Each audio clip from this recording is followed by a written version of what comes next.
Hi, good evening all. My name is Pyoday Kumar. Today I am going to teach you some power system basics. Okay. So first of all, power system అంటే ఏంటంటే the generation of power and transmission as well as distribution to the consumers. అంటే load అనేది మనకి ఎంత ఉంటుందో, అంటే load అంటే ఏంటంటే కన్జ్యూమింగ్ ఆఫ్ పవర్. అంటే కస్టమర్స్ అనేవాళ్ళు, కన్జ్యూమర్స్ అనేవాళ్ళు మనం జనరల్గా హౌస్ హోల్డ్ అప్లయన్సెస్ తీసుకోండి, లైటింగ్ కానీ, ఫ్యాన్స్ కానీ, ఏసీస్ కానీ, టీవీస్ కానీ, రిఫ్రిజిరేటర్స్ కానీ ఇలా ఉంటాయి. సో ఇవన్నీ ఏంటంటే డొమెస్టిక్ కన్జ్యూమర్స్ అంటారు. అదేవిధంగా సమ్ ఇండస్ట్రీస్ తీసుకోండి. సో ఇండస్ట్రీస్ అంటే ఏంటి? కంపెనీస్. సో మ్యానుఫ్యాక్చరింగ్ గూడ్స్ కావచ్చు, అలాగన్నమాట. అదేవిధంగా ట్రాన్స్పోర్టేషన్ అంటే ఎలక్ట్రిక్ ట్రాక్షన్. సో ఇలాంటివన్నీ. సో దానన్నిటి కలిపి మనం ఏమంటామంటే లోడ్ అంటాం. సో ఆ యొక్క లోడ్ని ఎస్టిమేట్ చేసుకొని మనం ఏం చేస్తారంటే పవర్ అనేది మనం జనరేట్ చేసుకుంటాం. సో ఆ యొక్క పవర్ జనరేషన్ అనేది ఏ ప్రిన్సిపల్ మీద డిపెండ్ అయి ఉంటుంది అంటే ఎనర్జీ ట్రాన్స్ఫర్మేషన్ ప్రిన్సిపల్ మీద. అంటే మనకుండే మెకానికల్ ఎనర్జీని ట్రాన్స్ఫర్ చేసుకుంటాం అన్నమాట, ఎలక్ట్రికల్ ఎనర్జీగా ట్రాన్స్ఫర్ చేసుకుంటాం with the help of prime mover as well as generator. So prime మూవర్ని, జనరేటర్ని యూస్ చేసుకొని మనకున్న మెకానికల్ ఎనర్జీని ఎలక్ట్రికల్ ఎనర్జీగా కన్వర్ట్ చేసుకొని దాన్ని మనం ఎలక్ట్రికల్ అవుట్పుట్గా తీసుకొని ఆ ఎలక్ట్రికల్ అవుట్పుట్ని మనం ఏం చేస్తారంటే ఒక సబ్స్టేషన్ ప్లేస్ చేసుకొని ఆ సబ్స్టేషన్ నుంచి పవర్ని ఇంక్రీజ్ చేసుకొని, వోల్టేజ్ లెవెల్ని ఇంక్రీజ్ చేసుకొని, అంటే ఏంది, ట్రాన్స్ఫార్మర్ని ప్లేస్ చేసుకొని, సో మనం జనరేట్ చేసే వోల్టేజ్ అనేది ఫర్ ఎగ్జాంపుల్ 6.6 kV కావచ్చు, 3.3 కావచ్చు, అదేవిధంగా 13.2 kV. సో మన ఇండియాలో అప్ టు 13.2 kV వరకు మనం జనరేట్ చేస్తున్నాం వోల్టేజ్ అనేది. సో ఈ యొక్క వోల్టేజ్ లెవెల్స్ అనేవి మనం ఏం చేస్తామంటే ఇంక్రీజ్ చేసుకుంటాం. అంటే ఏంది, ట్రాన్స్ఫార్మర్ యూస్ చేసుకొని ఇంక్రీజ్ చేసుకుంటాం. ఎందుకు ఇంక్రీజ్ చేసుకుంటాము ఏంటి అంటే మనకు కన్జ్యూమర్ ఉండే ప్లేసు, అదేవిధంగా జనరేషన్ స్టేషన్ ఉండే ఏరియా అనేది ఏంటంటే వెరీ లాంగ్ ఏరియా అన్నమాట. సో ఈ లాంగ్ డిస్టెన్స్ ఉండడం వల్ల కన్జ్యూమర్స్కి మనం జనరేట్ చేసే పవర్ అనేది ట్రాన్స్మిట్ చేయడానికి మనం ఏం చేస్తాం, ఒక లింక్ ప్రొవైడ్ చేసుకుంటాం. అంటే జనరేటింగ్ స్టేషన్కి లోడ్ సెంటర్కి ఇన్ బిట్వీన్ మనం ఏం చేస్తారంటే ఒక లింక్, దాన్నే మనం ఏమంటామంటే ట్రాన్స్మిషన్ లైన్ అంటున్నాం. సో ఈ యొక్క ట్రాన్స్మిషన్ లైన్ యూస్ చేసుకుని, నెట్వర్క్ యూస్ చేసుకుని మనం ఏం చేస్తారంటే జనరేటర్ స్టేషన్లో మనం జనరేట్ చేసిన పవర్ని కన్జ్యూమర్స్కి సప్లై చేస్తున్నాం with the help of transmission line by using transformer. So మనం జనరేట్ చేసే వోల్టేజ్ అనేది అప్ టు 13.2 kV. సో ఈ యొక్క వోల్టేజ్ లెవెల్ మనం ఏం చేస్తామంటే ట్రాన్స్ఫార్మర్ యూస్ చేసుకొని స్టెప్ అప్ చేసుకుంటాం. అంటే అప్ టు ఎంతవరకు అంటే, సో ఇక్కడ చూడండి. సో జనరల్గా generation voltages. So generation voltage 3.2 kV, 6.6 kV, 13.2 kV. So in India అన్నమాట. మన ఇండియాలో అప్ టు 13.2 kV వరకు మనం పవర్ అనేది జనరేట్ చేసుకుంటాం. సో ఈ జనరేట్ చేసిన పవర్ని, ఇది ఒక జనరేటర్ అనుకుంటే, సో ఫర్ ఎగ్జాంపుల్ 13.2 kV ఉందనుకుందాం. సో దీన్ని ట్రాన్స్ఫార్మర్ యూస్ చేసుకుని, సో ఈ యొక్క వోల్టేజ్ లెవెల్ మనం ఏం చేస్తామనంటే వోల్టేజ్ లెవెల్ ఇంక్రీజ్ చేసుకుంటాం. ఎందుకు వోల్టేజ్ లెవెల్ ఇంక్రీజ్ చేస్తామనేది లాస్ట్ క్లాస్ ఆల్రెడీ డిస్కస్ చేసాం మనం. సో వోల్టేజ్ లెవెల్ ఇంక్రీజ్ చేసుకోవడం వల్ల నాకేమవుతుందంటే పవర్ ట్రాన్స్ఫర్ క్యాపబిలిటీ అనేది ఇంక్రీజ్ అవుతుంది, ఫస్ట్ పాయింట్. పవర్ లాస్ అనేది డిక్రీజ్ అవుతుంది, సెకండ్ పాయింట్. అదేవిధంగా volume of the conductor size అనేది రెడ్యూస్ అవుతుంది. సో ఇవన్నీ మనకు అడ్వాంటేజెస్ అన్నమాట. సో ఎకనామికల్ ఫ్యాక్టర్గా కానీ, అంటే పవర్ జనరేషన్కి, ట్రాన్స్మిషన్కి, డిస్ట్రిబ్యూషన్కి మనకి ఎలా ఉండాలంటే ఎకనామికల్గా అడ్వాంటేజ్గా ఉండాలి. అంటే ఓవరాల్ కాస్ట్ అనేది తక్కువగా ఉండాలి. సో అది ఎప్పుడు వస్తుంది అంటే నాకు ఓవర్ వోల్టేజ్ మనం ఇంక్రీజ్ చేసుకోవడం వల్ల. సో ఈ యొక్క ఓవర్ వోల్టేజ్ మనం మెయింటైన్ చేసుకోవడం మనకి ఏమవుతుందంటే ఓవరాల్ ఎలక్ట్రికల్ కాస్ట్ అనేది డిక్రీజ్ అవుతుంది. సో కాబట్టి ఇప్పుడు మనం ఏం చేస్తామంటే ఈ జనరేట్ స్టేషన్లో జనరేట్ చేసిన పవర్ని with the help of transformer use చేసుకొని వోల్టేజ్ లెవెల్ ఇంక్రీజ్ చేసుకుంటాం. సో ఈ యొక్క 220 kV నుంచి మళ్ళీ అగైన్ మనం ఏం చేస్తారంటే ఇక్కడ స్టెప్ డౌన్ ట్రాన్స్ఫార్మర్ యూస్ చేసుకొని ఈ 220 kVని మనం ఏం చేస్తారంటే మళ్ళీ అగైన్ 132 kV కావచ్చు, లేదనుకుంటే 66 kV కావచ్చు, లేదంటే 33 kV కావచ్చు. సో ఇలాగ మనం స్టెప్ డౌన్ చేసుకుంటాం అన్నమాట వోల్టేజెస్ని. సో ఇక్కడి నుంచి మనం ఏం చేస్తారంటే డిఫరెంట్ కన్జ్యూమర్స్ మనం ఏం చేస్తారంటే సప్లై అనేది ఇస్తామన్నమాట. అది ఇండస్ట్రీస్ కావచ్చు, కమర్షియల్ కావచ్చు, డొమెస్టిక్ అప్లయన్సెస్ కావచ్చు. ఇలా బేస్డ్ అపాన్ కన్జ్యూమర్స్ మనం ఏం చేస్తారంటే ఈ యొక్క వోల్టేజ్ లెవెల్ మనం డిక్రీజ్ చేసుకుంటాం. ఇక్కడ ఎందుకు డిక్రీజ్ చేసుకుంటామంటే కన్జ్యూమర్స్ లెవెల్లో మనకు ఆపరేటింగ్ వోల్టేజ్ లెవెల్ అనేటివి చాలా తక్కువగా ఉంటుంది. హౌస్ హోల్డ్ అప్లయన్సెస్ తీసుకుని ఫర్ ఎగ్జాంపుల్ సింగిల్ ఫేస్ అయితేనేమో 220 వోల్ట్స్. అదే 3 ఫేస్ అయితేనేమో 400 వోల్ట్స్. సో అదేవిధంగా ఒక ఇండస్ట్రీ తీసుకుంటే అప్ టు వాళ్ళు యూస్ చేసుకునేంత వరకు అంటే 11 kV వరకు మనం యూస్ చేసుకుంటారన్నమాట, ఏదైనా మ్యానుఫ్యాక్చరింగ్ గూడ్స్ అనేవి అలాంటి వాటిల్లో. ఓకే, సో ఇదన్నమాట. సో దీంట్లో మనం ఏం చేస్తారంటే జనరేట్ చేసిన వోల్టేజ్ని ట్రాన్స్ఫార్మర్ యూస్ చేసుకొని స్టెప్ అప్ చేసుకొని ఒక ట్రాన్స్మిషన్ నెట్వర్క్ యూస్ చేసుకొని అగైన్ మళ్ళీ ఏం చేస్తాం, ఇంకొక సబ్స్టేషన్ ప్లేస్ చేసుకొని మళ్ళీ అగైన్ ఆ యొక్క వోల్టేజ్ లెవెల్ డిక్రీజ్ చేసుకొని దానికి మనం కన్జ్యూమర్కి సప్లై అనేది ఇస్తున్నాం, ప్రొవైడ్ చేస్తున్నాం. సో ఇదన్నమాట. ఇక్కడ ఏంటంటే ఇంకోటి, ఈ యొక్క జనరేషన్ స్టేషన్లో మనం జనరేట్ చేసే వోల్టేజ్ అనేది ఏంటి అంటే ఏసీ సప్లై అనేది మనం జనరేట్ చేస్తాం. ఎందుకు డీసీ సప్లైని యూస్ చేసుకోము అంటే, డీసీ సప్లైని ఎందుకు జనరేట్ చేయము అంటే, డీసీ జనరేటర్ యొక్క కాస్ట్ అనేది ఎలా ఉంటుంది అంటే వెరీ హై అన్నమాట. Compare with AC DC generator అనేది వెరీ హై. ఇంకోటి ఏంటంటే మనకు డీసీ సప్లై ఒకవేళ జనరేట్ చేసాము అనుకోండి, సో దాన్ని మనం స్టెప్ అప్ చేసుకోవడం కానీ మళ్ళీ స్టెప్ డౌన్ చేసుకోవడం కానీ కష్టం.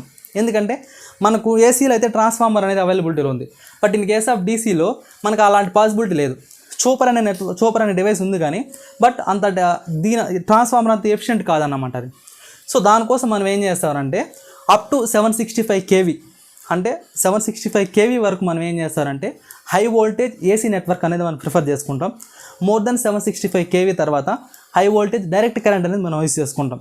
అంటే అప్ టు 765 kV వరకు మనకేంటంటే ఏసీ వోల్టేజ్ అడ్వాంటేజ్ అన్నమాట. సో ఇక్కడ చూడండి, సో జనరల్గా మనకు 1000 voltsని మనం ఏమంటామంటే హై వోల్టేజ్ అంటాం జనరల్గా. సో అదే 11 kV నుంచి 33 kV ఉండేదాన్ని ఏమంటారంటే ఇది లో వోల్టేజ్ అంటాం, సారీ. సో ఇది హై వోల్టేజ్ అంటాం.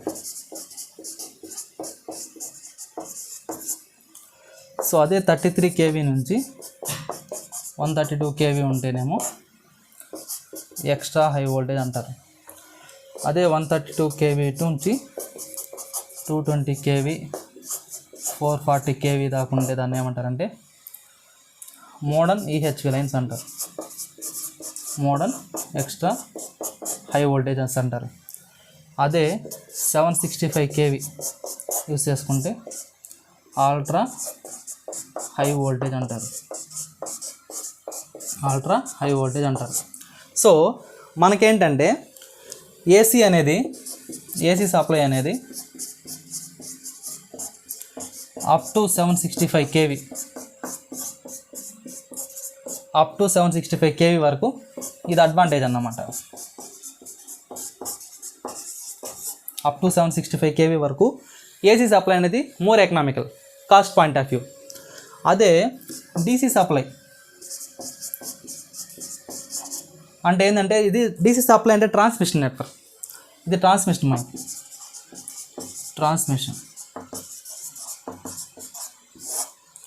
ఓకే. అదే ట్రాన్స్మిషన్ అనేది డీసీ అనేది గ్రేటర్ దాన్ 765 kV అయితేనేమో ఇది అడ్వాంటేజ్.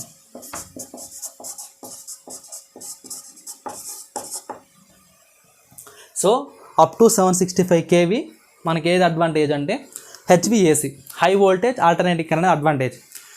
అది కాస్ట్ పాయింట్ ఆఫ్ వ్యూలో అది కండక్టర్ కాస్ట్ కావచ్చు, లేదనుకుంటే లైన్ కాస్ట్ కావచ్చు, ట్రాన్స్మిషన్ కాస్ట్ కావచ్చు, ట్రాన్స్ఫార్మర్స్ కాస్ట్ కావచ్చు, ఇలాంటి overall. So up to 765 kV వరకు హై వోల్టేజ్ ఏసీ సప్లై అనేది మనకు మోర్ అడ్వాంటేజ్.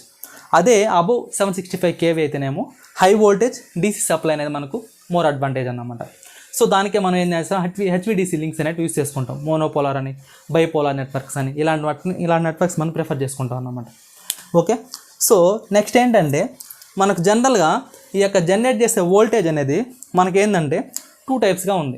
అంటే సోర్స్ అనేది ఏంటంటే మనం జనరేట్ చేసే పవర్ సప్లై సోర్స్ అనేది ఏంటి అంటే మనకు renewable energy sources, non renewable energy sources అని 2 టైప్స్గా మనకు క్లాసిఫై అయినాయి. సో అవి ఏవేవి అంటే మనకు జనరల్గా రెన్యూవబుల్ ఎనర్జీ సోర్సెస్ అంటే ఏంటి అంటే మనం యూస్ చేసుకున్నంత సేపు మనకేమవుతుందంటే అవి రీప్రొడ్యూస్ అవుతూ ఉంటాయి. సో అంటే ఏంటంటే కరోజన్ అనేది ఉండదు, సో రీప్రొడ్యూస్ అవుతూ ఉంటాయి. అలాంటి వాటిని మనం ఏమంటామంటే రెన్యూవబుల్ ఎనర్జీ సోర్సెస్ అంటారు. అదే నాన్ రెన్యూవబుల్ ఎనర్జీ సోర్సెస్ అంటే మనం యూస్ చేసే ఉంది, సో వాటి యొక్క క్వాంటిటీ అనేది ఏమవుతుందంటే డిక్రీజ్ అవుతూ ఉంటుంది. అంటే ఈ ఇయర్ ఉన్న క్వాంటిటీ ఏంటంటే నెక్స్ట్ ఇయర్కి ఉండదు, అంటే డిక్రీజ్ అవుతూ ఉంటుంది అన్నమాట దాని యొక్క క్వాంటిటీ అనేది. సో అది రెన్యూవబుల్ ఎనర్జీ సోర్స్ అంటే మనకి ఏమేమి వస్తాయంటే wind, టైడల్, solar, hydel, geothermal, biomass. So ఇలాంటివన్నీ ఏంటంటే మనకు రెన్యూవబుల్ ఎనర్జీ సోర్సెస్ అన్నమాట. అంటే ఈవెన్ వాటిని మనం యూస్ చేసుకున్నా కానీ మనకు అవి మళ్ళీ రీప్రొడ్యూస్ అవుతూ ఉంటాయి. సో అలాంటి వాటిని మనం ఏమంటామంటే రెన్యూవబుల్ ఎనర్జీ సోర్సెస్ అంటారు. అదే నాన్ రెన్యూవబుల్ ఎనర్జీ సోర్సెస్ అంటే మనకు ఫస్ట్ పాయింట్ ఏంటంటే థర్మల్ అంటే కోల్ యూస్ చేసుకుంటాం. అదేవిధంగా న్యూక్లియర్ అంటే యురేనియం యూస్ చేసుకుంటాం. అదేవిధంగా గ్యాస్ అనేది అది కరోజన్ అవుతుంది అన్నమాట, రీప్రొడ్యూస్ కాదు. అదేవిధంగా ఇంకోటి ఏంటి అంటే మనకు బయోమాస్. బయోమాస్ అనేది రాదు, న్యూక్లియర్, థర్మల్, నెక్స్ట్ ఇంకోటి ఏంటి అంటే గ్యాస్, డీజిల్. సో డీజిల్ కూడా, so gas, diesel, nuclear, thermal. So ఈ 4 అనేది మనకి ఏంటంటే నాన్ రెన్యూవబుల్ ఎనర్జీ సోర్సెస్. అదే రెన్యూవబుల్ ఎనర్జీ సోర్సెస్కి వచ్చేసరికి ఏమవుతాయంటే solar, tidal, geothermal, hydel, biomass.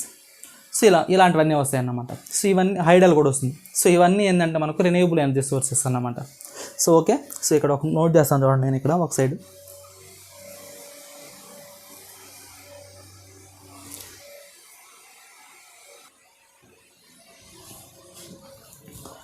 So next చూడండి, మనకు renewable energy sources, non renewable energy sources చూద్దాం.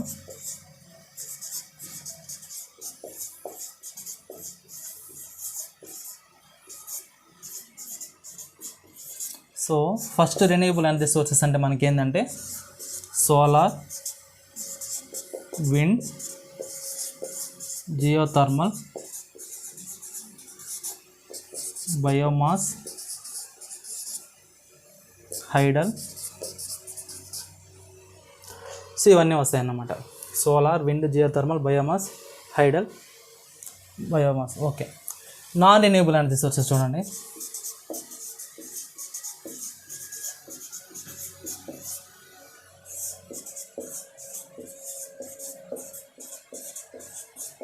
నాన్ రెన్యూవబుల్ ఎనర్జీ సోర్సెస్, ఇందులో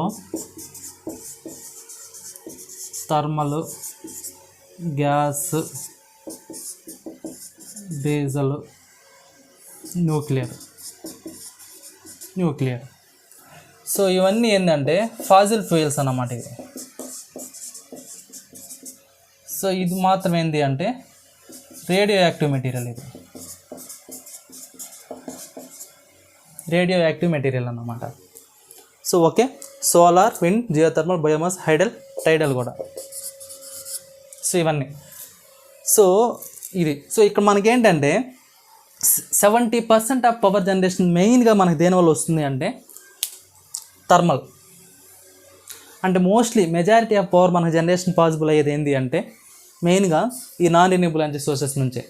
అంటే థర్మల్ స్టేషన్ నుంచి మనకు మోస్ట్లీ ఎక్కువ పవర్ అనేది జనరేట్ అవుతుంది. 100% అనుకుంటే అందులో 62% వరకు మన పవర్ జనరేషన్ దేంతో ఉంటుంది అంటే మనకు థర్మల్. నెక్స్ట్ పవర్ జనరేషన్ దేంతో చేస్తాము అంటే మనము బై యూసింగ్ వాటర్ అంటే హైడల్. నెక్స్ట్ ఈ యొక్క renewable energy sources other than hydel తీసుకుంటే రెన్యూవబుల్ ఎనర్జీ సోర్సెస్ ద్వారా మనం జనరేట్ చేసే పవర్ ఎంత ఉంటుంది అంటే మ్యాక్సిమం 8 to 12% ఇన్ బిట్వీన్ మాత్రమే మనం పవర్ జనరేషన్ చేస్తున్నాం. సో రిమైనింగ్ టోటల్ మొత్తం పవర్ జనరేషన్ ఎలా చేస్తున్నామంటే మనం బై యూజింగ్ థర్మల్, అదేవిధంగా న్యూక్లియర్, అదేవిధంగా హైడల్. ఈ సప్లై మనం యూజ్ చేసుకొని పవర్ జనరేషన్ అనేది చేస్తున్నాం. ఓకే, ఇంకోటి ఏంటి అంటే మెయిన్గా ఈ యొక్క జనరేషన్ స్టేషన్లో మనకు ఈ యొక్క మెకానికల్ ఎనర్జీని ఎలక్ట్రికల్ ఎనర్జీగా కన్వర్ట్ చేసుకోవడానికి మనం ఏం చేస్తామంటే ఒక మెకానిజం యూజ్ చేసుకుంటాం. సో అదేంటి అంటే చూడండి, ఫస్ట్ మెకానికల్ ఇన్పుట్ మనం దేనికి ఇస్తాము అంటే ఒక టర్బైన్కి ఇస్తాం, గవర్నర్.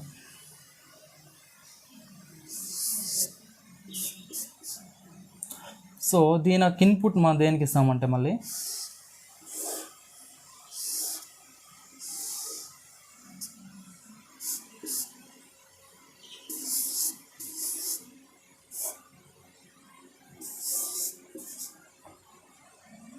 సో ఇది ఏంటి అంటే గవర్నర్ అన్నమాట. ఇది వచ్చేసి ఏంటి అంటే టర్బైన్.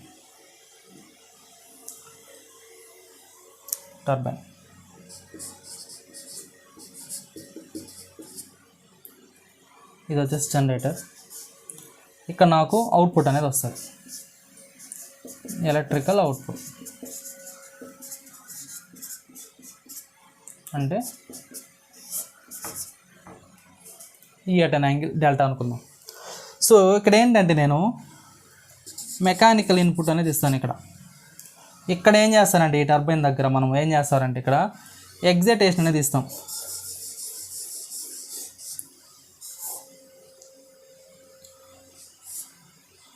ఎగ్జైటేషన్ అనేది ప్రొవైడ్ చేస్తాం అన్నమాట.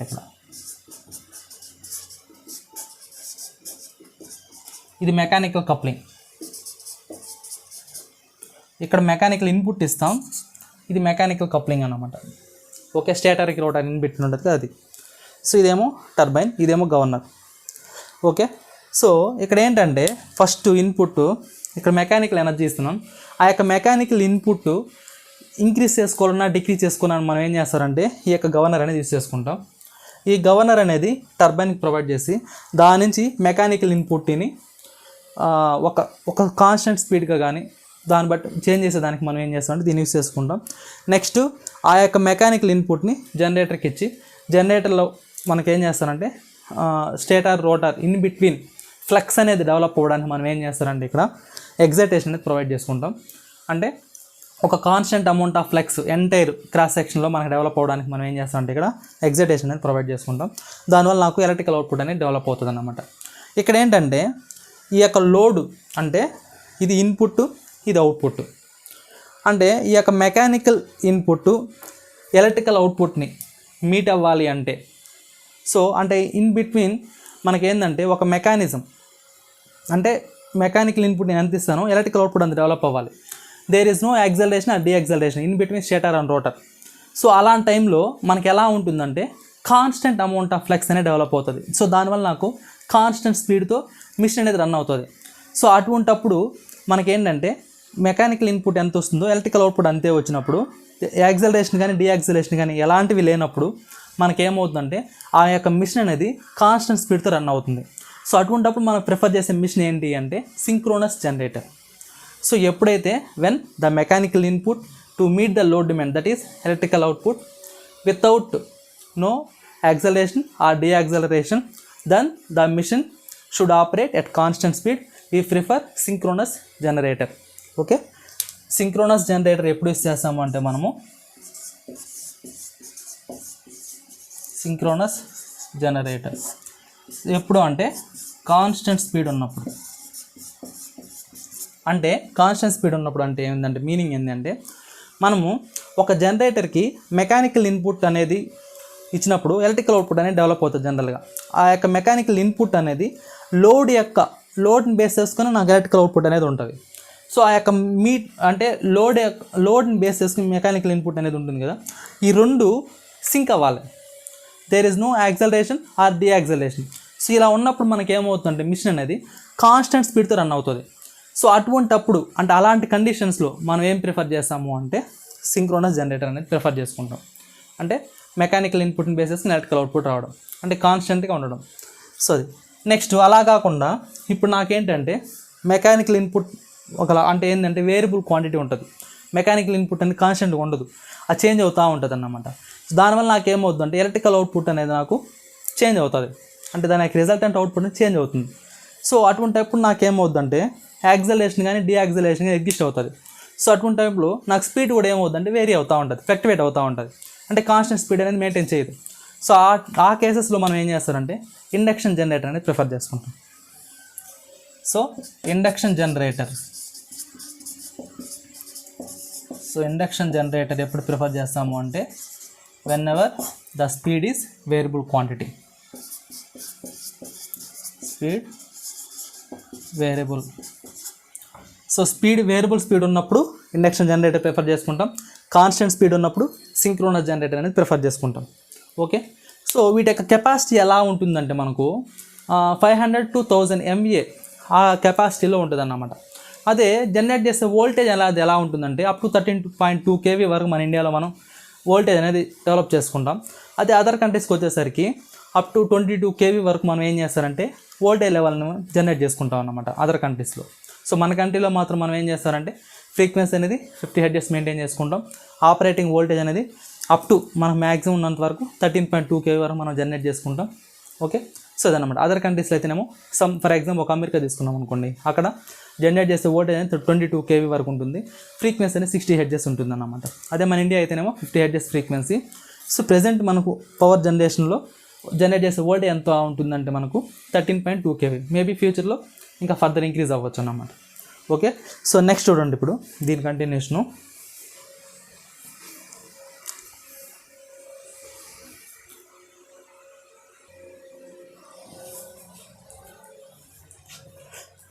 సో నెక్స్ట్ చూడండి, మనకేంటంటే ఈ యొక్క పవర్ సిస్టమ్స్లో మోస్ట్ ఆఫ్ ద జనరేషన్ స్టేషన్లో మనం ప్రిఫర్ చేసే మిషన్ ఏంటి అంటే సింక్రోనస్ జనరేటర్స్. సింక్రోనస్ జనరేటర్స్ని మనం ఎక్కువగా ప్రిఫర్ చేసుకుంటాం. ఎందుకు అంటే constant speed. So constant speed కాబట్టి మనం వీటిని ప్రిఫర్ చేసుకుంటాం అన్నమాట. సో ఇంకోటి ఏంటంటే మనం జనరేట్ చేసే సప్లై ఎలా ఉంటుందంటే సింగిల్ ఫేస్ కానీ 3 ఫేస్ కానీ ఉంటుంది. In case of single phase అనుకోండి, సింగిల్ ఫేస్ అంటే 2 వైర్స్ యూస్ చేసుకుంటాం. ఇన్ కేస్ 3 ఫేస్ అయితేనేమో 3 ఫేస్ 3 వైర్ అనేది మోస్ట్ ఎకనామికల్ అన్నమాట. సో మన సప్లై అనేది ఎలా ఉంటుందంటే ఇక్కడ సింగిల్ ఫేస్ అయితేనేమో 2 వైర్ అనేది యూస్ చేసుకుంటాం. అదే 3 ఫేస్ అనుకోండి,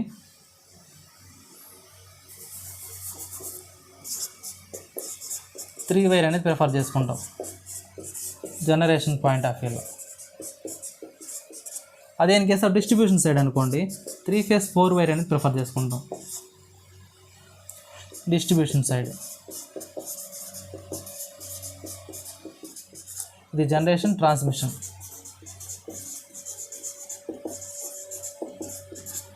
సో ఇక్కడ ఏంటంటే ఈ యొక్క 3 ఫేస్ 3 వైర్ సిస్టంలో మనం యూస్ చేసే నెట్వర్క్ ఎలా ఉంటుందంటే ఏదో star network or delta network అనేది మనం ప్రిఫర్ చేసుకుంటాం.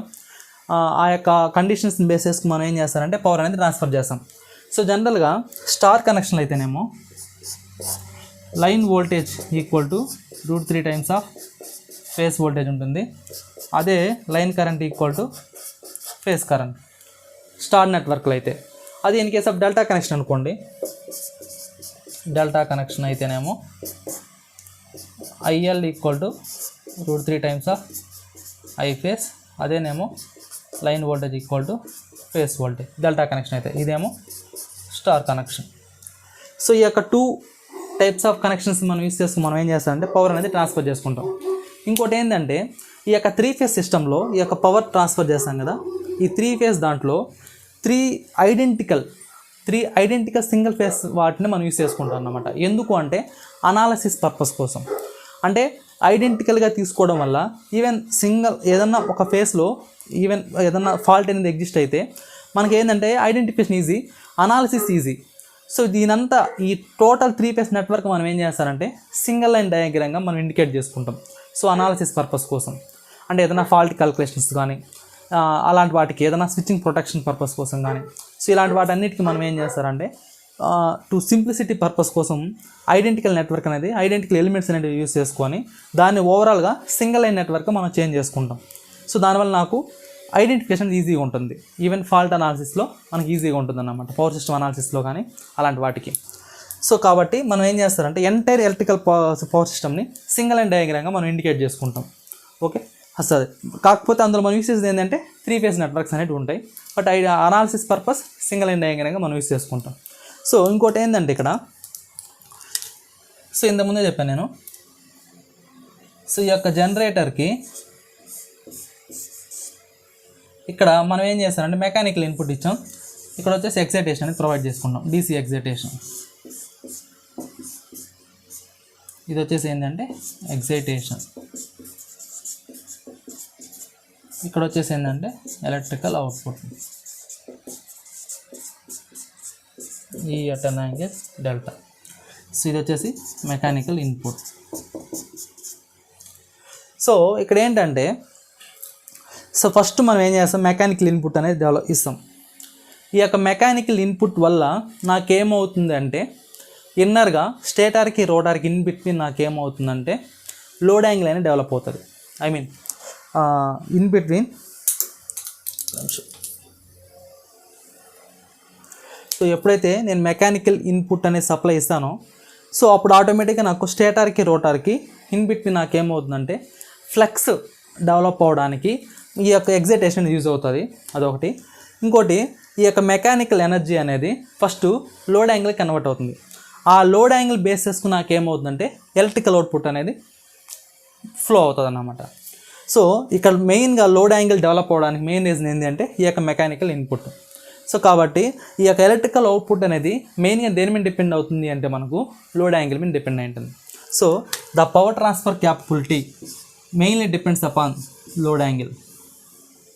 ఇక్కడ మనకు ఈ యొక్క ఎలక్ట్రికల్ అవుట్పుట్లో 2 టైప్స్ ఆఫ్ పవర్స్ డెవలప్ అవుతాయి. One is active power, another one is reactive power. So ఈ యొక్క యాక్టివ్ పవర్ అనేది దేని మీద డిపెండ్ అయి ఉంటుంది అంటే మెయిన్గా లోడ్ యాంగిల్ మీద డిపెండ్ అయి ఉంటుంది. అదే నీకు రియాక్టివ్ పవర్ అనేది దేని మీద డిపెండ్ అయి ఉంటుందంటే బేస్డ్ అపాన్ ఎగ్జైటేషన్ మీద డిపెండ్ అయి ఉంటుంది. సో ఈ యొక్క ఎగ్జైటేషన్ వల్ల నాకు ఏమవుతుందంటే ఇక్కడ ఎలక్ట్రికల్ అవుట్పుట్ అనేది డెవలప్ అవ్వడానికి ఈజీగా ఉంటుంది. అంటే స్టేటార్కి రోటార్కి ఇన్ బిట్వీన్ నాకు ఫ్లక్స్ డెవలప్ అవ్వడానికి, ఆ యొక్క రియాక్టివ్ ఫ్లక్స్ డెవలప్ అవ్వడానికి మెయిన్ రీజన్ ఏంటి అంటే ఈ యొక్క ఎగ్జైటేషన్. సో ఈ ఎగ్జైటేషన్ వల్ల నాకు ఏమవుతుందంటే అక్కడ ఫ్లక్స్ అని కాన్స్టెంట్ అమౌంట్ ఆఫ్ ఫ్లక్స్ అనేది డెవలప్ అవుతుంది. దానివల్ల నాకు రియాక్టివ్ పవర్ అని డెవలప్ అవుతుంది. అది ఒక రియాక్టివ్ క్వాంటిటీ కాబట్టి రియాక్టివ్ పవర్ డెవలప్ అవుతుంది. సో ఇక్కడ ఏంటంటే రియాక్టివ్ పవర్ అనేది దేని మీద డిపెండ్ అయి ఉంటుందంటే ఎగ్జైటేషన్ మీద డిపెండ్ అయి ఉంటుంది. అదే నీకు రియల్ పవర్ దేని మీద డిపెండ్ అయి ఉంటుందంటే లోడ్ యాంగిల్ మీద డిపెండ్ అయి ఉంటుంది. సో అది so power transfer capability mainly depends upon load angle and reactive power is mainly depends upon excitation voltage. Excitation దీన్నే మనం ఇండ్యూస్డ్ ఈఎంఎఫ్ అంటాం. సో ఇక్కడ ఎగ్జైటేషన్ కాదు, ఇది ఇండ్యూస్డ్ ఈఎంఎఫ్. సో ఈ అంటే ఏంటంటే ఇండ్యూస్డ్ ఈఎంఎఫ్ అంటే rate of change of flux linkages వల్ల అక్కడ డెవలప్ అయ్యే ఇండ్యూస్డ్ ఈఎంఎఫ్ వల్ల నాకు ఈ యొక్క రియాక్టివ్ పవర్ అనేది డెవలప్ అవుతుంది. అంటే స్టేటార్కి రోటార్కి ఇన్ బిట్వీన్ ఫ్లక్స్ అనేది డెవలప్ అవుతుంది. ఆ ఫ్లక్స్ లింకేజెస్ అనేవి కాన్స్టెంట్గా ఉండదు. ఆ యొక్క ఫ్లక్స్ లింకేజెస్ అనేవి విత్ రెస్పెక్ట్ టు టైంతో చేంజ్ అవుతూ ఉంటాయి. దానివల్ల నాకు ఈఎంఎఫ్ అనేది డెవలప్ అవుతుంది. ఆ యొక్క ఈఎంఎఫ్ వాల్యూ మీద డిపెండ్ అయ్యే క్వాంటిటీ ఏంటి అంటే ఈ యొక్క రియాక్టివ్ పవర్ అన్నమాట. సో అది సో నెక్స్ట్ చూడండి ఇక్కడ. సో ఈ యొక్క క్వాంటిటీ మనం ఏంటంటే సమ్ ప్రాబ్లమ్స్లో మనకి ఎలా ఇస్తాడంటే for example V at an angle 10 అని ఇచ్చేసి ఈ side V at an angle 12 అని ఇచ్చేసి ఇదొక జనరేటర్ అనుకుందాం, ఇదొక జనరేటర్ అనుకుందాం. అయితే ఇక్కడ నాకు పవర్ ఫ్లో అనేది ఎలా ఎగ్జిస్ట్ అవుతుంది అంటే ఇక్కడ చూడండి, హై లోడ్ యాంగిల్ నుంచి లో లోడ్ యాంగిల్కి ఆల్వేస్ పవర్ ఫ్లో అనేది జరుగుతుంది. ఆల్వేస్ పవర్ ఫ్లో ఎలా జరుగుతుందంటే హై లోడ్ యాంగిల్ టు లో లోడ్ యాంగిల్. సిమిలర్లీ ఈ యొక్క రియాక్టివ్ పవర్ కూడా హై ఇండ్యూస్డ్ ఈఎంఎఫ్ నుంచి లో ఇండ్యూస్డ్ ఈఎంఎఫ్ అంటే ఈ యొక్క వోల్టేజ్ వాల్యూ ఫర్ ఎగ్జాంపుల్ ఇది 1.2 ఉండింది అనుకోండి, ఇది ఒక 1.4 ఉండింది అనుకోండి. సో అటువంటిప్పుడు నా రియాక్టివ్ పవర్ ఏమవుతుంది, ఈ డైరెక్షన్లో ఫ్లో అవుతుంది. ఇన్ కేస్ ఇది 1.4 ఇది 1.2 అనుకుంటే అప్పుడు నా రియాక్టివ్ పవర్ ఇలా ఫ్లో అవుతుంది అన్నమాట. ఓకే. సో ఈ యొక్క రియల్ పవర్ రియాక్టివ్ పవర్ మనకు ఏంటంటే బేస్డ్ అపాన్ లోడ్ కండిషన్ బట్టి బేస్ అయి ఉంటాయి. ఇంకోటి ఏంటంటే ఈ యొక్క రియాక్టివ్ పవర్ అనేది మనకు దేని మీద డిపెండ్ అయి ఉంటుందంటే ప్యాసివ్ ఎలిమెంట్స్ మీద డిపెండ్ అయి ఉంటుంది. అంటే ఈ యొక్క ప్యాసివ్ ఎలిమెంట్స్ అంటే ఏవేవి అంటే ఎనర్జీ స్టోరేజ్ ఎలిమెంట్స్. ఎక్కడైతే మనకు నెట్వర్క్లో కెపాసిటర్ కానీ ఇండక్టివ్ ఎలిమెంట్స్ కానీ ఎగ్జిస్ట్ అయ్యి ఉంటాయో అటువంటిప్పుడు నాకు ఏమవుతుందంటే ఈ రియాక్టివ్ కాంపోనెంట్ అనేది ఈ రియాక్టివ్ క్వాంటిటీ అనేది ఆటోమేటిక్గా ఎగ్జిస్ట్ అవుతుంది. అదర్వైజ్ మనకి ఎప్పుడైతే కెపాసిటర్ ఇండక్టర్ కానీ ఎనీ ఎనర్జీ స్టోరేజ్ ఎలిమెంట్స్ ఏవి లేనప్పుడే మనకి ఏమవుతుందంటే ఈ రియాక్టివ్ పవర్ క్వాంటిటీ 0. అదే నీకు రియల్ పవర్ అనేది ఈ యొక్క ఇండక్టివ్ ఎలిమెంట్స్ మీద డిపెండ్ అవ్వదు. అంటే ఈ యొక్క ఇండక్టర్ కానీ కెపాసిటర్ కానీ it does not consuming any active power, it only consume mainly it depends upon pure resistance value. అంటే పవర్ డిసిపేషన్ అనేది మెయిన్గా మనకి ఏంటంటే రెసిస్టెన్స్ మీద డిపెండ్ అయి ఉంటుంది. అందుకని కెపాసిటర్ కానీ ఇండక్టర్ మీద కానీ డిపెండ్ కాదు. ఓకే. సో అది ఈ యొక్క రియాక్టివ్ పవర్ మాత్రం మెయిన్గా మనకు దేని మీద డిపెండ్ అయి ఉంటుంది అంటే capacitors as well as inductor మీద డిపెండ్ అయి ఉంటుంది. ఓకే. సో నెక్స్ట్ చూడండి. సో ఇక్కడ ఇంకోటి ఏంటంటే సో దీనికి సమ్ ఫేసర్ డయాగ్రామ్ డ్రా చేద్దాం. చూడండి ఇక్కడ. సో ఇనిషియల్గా మనకి ఏంటి అంటే for example terminal voltage VT అనుకుందాం, టెర్మినల్ వోల్టేజ్ VT అనుకుందాం. అంటే మనం తీసుకునే జనరేటర్ యొక్క టెర్మినల్ వోల్టేజ్ VT అనుకుంటే సో ఎవ్రీ మిషన్ మనం ఏం చేస్తారంటే ఒక ఇండక్టివ్ కాయిల్ తీసుకుంటాం, దానికి ఒక వైండింగ్ అనేది ప్రొవైడ్ చేసుకుంటాం. ఆ వైండింగ్ అనేది ప్యూర్ ఇండక్టివ్ ఉంటుంది. సమ్ అమౌంట్ ఆఫ్ రెసిస్టెన్స్ అనేది ఎగ్జిస్ట్ అయి ఉంటుంది. ఆ due to resistance and inductive component వల్ల నాకేమవుతుందంటే సమ్ కరెంట్ అనేది ల్యాగింగ్ అనేది ఎగ్జిస్ట్ అవుతుంది. కరెంట్ అనేది ల్యాగ్ అవుతుంది ఓవరాల్గా కరెంట్ తీసుకున్నప్పుడు. ఫస్ట్ ఈ యొక్క కరెంట్ అనేది సమ్ రెసిస్టర్లోకి ఎంటర్ అయింది అనుకుందాం. సో ఎప్పుడైతే కరెంట్లోకి ఎంటర్ అవుతుందో, కరెంట్ అనేది రెసిస్టర్లోకి ఎంటర్ అవుతుందో, వోల్టేజ్ కరెంట్ అనేటివి ఎలా ఉంటాయంటే ఇన్ ఫేస్లో ఉంటాయి. సో కాబట్టి యాజ్ కరెంట్ ఎలా ఉందో అదే డైరెక్షన్ మనం ఏం తీసుకుంటాం అంటే రెసిస్టర్ కాంపోనెంట్ తీసుకుంటాం. దాని దగ్గర ఉండే వోల్టేజ్ డ్రాప్ని మనం విఆర్ అనుకుందాం. సో ఈ యొక్క రెసిస్టర్ కాంపోనెంట్ తర్వాత మనకి ఏంటంటే ఇండక్టివ్ కాంపోనెంట్ ఎగ్జిస్ట్ అయి ఉంటుంది. ఈ యొక్క ఇండక్టివ్ కాంపోనెంట్ అనేది మనకి ఎలా ఉంటుందంటే 90 degrees ఉంటుంది. సో 90 degrees ఉంటుంది అన్నమాట. సో కాబట్టి మనం ఏం చేస్తారంటే 90 degrees. సో దీన్ని ఏమంటామంటే రియాక్టివ్ కాంపోనెంట్ అనుకుందాం. ఓకే. సో ఈ టోటల్ రిజల్టెంట్ అంత తర్వాత మనకి ఏమవుతుందంటే ఇండ్యూస్డ్ ఈఎంఎఫ్ అనేది డెవలప్ అవుతుంది. సో ఆ యొక్క ఇండ్యూస్డ్ ఈఎంఎఫ్ మనం ఏమనుకుంటామంటే ఇక్కడ ఇండ్యూస్డ్ ఈఎంఎఫ్ ఈతో ఇండికేట్ చేసుకుందాం. సో ఇక్కడ ఏంటంటే టెర్మినల్ వోల్టేజ్కి కరెంట్కి ఉన్న యాంగిల్ని మనం ఏమంటామంటే ఇక్కడ ఫై అంటాం. అదే ఇండ్యూస్డ్ ఈఎంఎఫ్కి టెర్మినల్ వోల్టేజ్కి ఇన్ బిట్వీన్ ఉన్న యాంగిల్ని మనం ఏమంటామంటే లోడ్ యాంగిల్ అంటాం. సో ఇక్కడ లోడ్ యాంగిల్ అంటే ఏంటి అంటే delta. Load angle, power angle, దీన్ని ఇంకో నేమ్తో ఏం పిలుస్తామంటే మనం పవర్ యాంగిల్ అని పిలుస్తాం. So load angle or power angle, it is the angle between induced EMF as well as terminal voltage. So అదన్నమాట. ఇక్కడ ఈ యొక్క ఇండ్యూస్డ్ ఈఎంఎఫ్ అనేది దేని మీద డిపెండ్ అయి ఉంటుందంటే మనకు ఎగ్జైటేషన్ మీద డిపెండ్ అయి ఉంటుంది. ఇక్కడ ఇండ్యూస్డ్ ఈఎంఎఫ్ దేని మీద డిపెండ్ అయి ఉంటుంది, ఎగ్జైటేషన్ మీద డిపెండ్ అయి ఉంటుంది. ఇప్పుడు ఈ యొక్క ఎగ్జైటేషన్ వోల్టేజ్ ఈ వాల్యూ అనేది దీనికంటే టెర్మినల్ వోల్టేజ్ కంటే ఎక్కువ ఉంది అనుకోండి. సో దాన్ని మనం ఏమంటామంటే ఓవర్ ఎగ్జైటేషన్ అంటారు. అలా కాకుండా ఈ యొక్క ఇండ్యూస్డ్ ఈఎంఎఫ్ అనేది ఈ యొక్క టెర్మినల్ వోల్టేజ్ కంటే తక్కువ ఉంది అనుకోండి, దాన్ని ఏమంటామంటే అండర్ ఎగ్జైటేషన్ అంటారు. సో ఈ యొక్క ఇండ్యూస్డ్ ఈఎంఎఫ్ వాల్యూ ఈ టెర్మినల్ వోల్టేజ్ కంటే ఎక్కువ ఉన్నప్పుడు అంటే ఓవర్ ఎగ్జైటేషన్ కండిషన్లో ద సింక్రోనస్ జనరేటర్ ఎలా బిహేవ్ చేస్తుందంటే రియాక్టివ్ పవర్ని సప్లై చేస్తుంది. సో రియాక్టివ్ పవర్ని సప్లై చేస్తుంది. లోడ్కి ఎంత రిక్వైర్మెంట్ ఉంటుందో అంత రిక్వైర్మెంట్ ఈ యొక్క సప్లైని ఇస్తుంది అన్నమాట. అదే ఇన్ కేస్ ఈ యొక్క induced EMF value terminal voltage కంటే తక్కువ ఉంటే అంటే అండర్ ఎగ్జైటేషన్ కండిషన్లో నాకు ఈ యొక్క సింక్రోనస్ జనరేటర్ ఎలా బిహేవ్ చేస్తుంది అంటే ఒక రియాక్టివ్ పవర్ని కన్జ్యూమింగ్ లాగా వర్క్ అవుతుంది అన్నమాట. అంటే ఆ యొక్క రియాక్టివ్ పవర్ అనేది ఏం చేస్తుంది, కన్జ్యూమ్ చేసుకుంటుంది. సో ఇక్కడ ఏంటంటే మనకు ఇఫ్ ఈ is greater than terminal voltage V, దీన్నే మనం ఏమంటామంటే ఓవర్ ఎగ్జైటేషన్ అంటాం. ఓవర్ ఎగ్జైటేషన్ అంటాం. సో ఈ కండిషన్లో నాకు మిషన్ ఎలా బిహేవ్ చేస్తుంది అంటే సప్లై రియాక్టివ్ పవర్ క్యూ. అదే నాకు ఈ ఈజ్ లెస్ దాన్ వి, దీన్నే మనం ఏమంటామంటే అండర్ ఎగ్జైటేషన్ అంటాం. Under excitation. సో ఈ కండిషన్లో నాకేమవుతుందంటే కన్జ్యూమింగ్ రియాక్టివ్ పవర్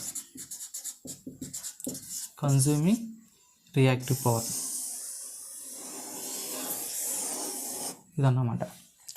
సో ఎప్పుడైతే నాకు ఈ యొక్క ఇండ్యూస్డ్ ఈఎంఎఫ్ అనేది టెర్మినల్ వోల్టేజ్ కంటే ఎక్కువ ఉంటుందో దాన్ని మనం ఓవర్ ఎగ్జైటేషన్ అంటాం. ఈ యొక్క ఓవర్ ఎగ్జైటేషన్ కండిషన్లో నాకు సింక్రోనస్ జనరేటర్ ఎలా బిహేవ్ చేస్తుందంటే it supplies reactive power to the load. అదే in case the terminal voltage is greater than induced EMF or induced EMF is less than terminal voltage, in this condition the machine behaves like under excitation కండిషన్లో the machine behaves like consuming the reactive power. So ఇలా behave చేస్తుంది అన్నమాట. Okay. So next చూడండి దీని continuation.